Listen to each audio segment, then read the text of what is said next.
কবে দেশে ফিরছেন ডক্টর মিজানুর রহমান আজহারী? ডক্টর মিজানুর রহমান আজহারী বাংলাদেশের ইসলামী অঙ্গনে একটি জনপ্রিয় মুখ।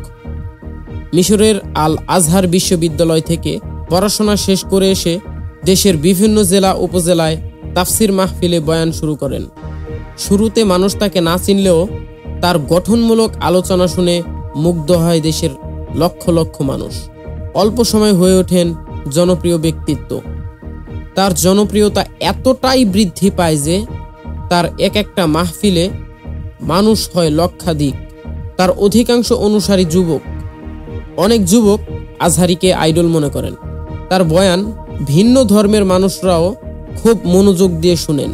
তার পরিচিতি এখন দেশ পেরিয়ে বিদেশেও, কেননা তার বয়ানে সাধারণত বাংলার সাথে ইংলিশ মিশ্রিত থাকে, ফলে সব দেশের মানুষ সহজেই বুঝতে পারেন। কিন্তু স্বৈরাচারী হাসিনা তাকে দেশ ত্যাগ করতে বাধ্য করেন। ফলে তিনি বাধ্য হয়ে পাড়ি জমান আরব দেশ মালয়েশিয়ার দিকে। দীর্ঘ কয়েক বছর সেখানে জীবনযাপন করলেও সম্প্রতি দেশে ফেরার ঘোষণা দেন তিনি।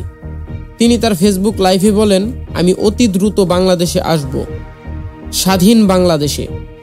এখন বাংলাদেশ স্বাধীন, তাই দেশে আসতে কোনো বাধা নেই। উক্ত লাইভে আন্দোলনকারী ছাত্রদের প্রতি কৃতজ্ঞতা প্রকাশ করেন তিনি এবং শহীদদের প্রতি সমবেদনা প্রকাশ করেন তিনি। তার দেশে ফেরার কথা শুনেই আত্মহারা হয়ে ওঠে তার ভক্ত অনুসারীরা। অনেকেই গুজব ছড়াচ্ছেন তিনি নাকি দেশে ফিরেছেন, অথচ তিনি কবে দেশে ফিরবেন তার কোনো নির্দিষ্ট তারিখ উল্লেখ করেননি। যদি তিনি দেশে ফিরতেন তবে অবশ্যই তার ফেসবুক ভেরিফাইড পেজে তিনি জানিয়ে দিতেন। যেহেতু তিনি এখন স্পষ্ট করেননি, সেহেতু বোঝাই যাচ্ছে তিনি এখনো দেশে ফিরেননি। তবে তার দেশে ফিরতে খানিকটা সময় লাগতে পারে।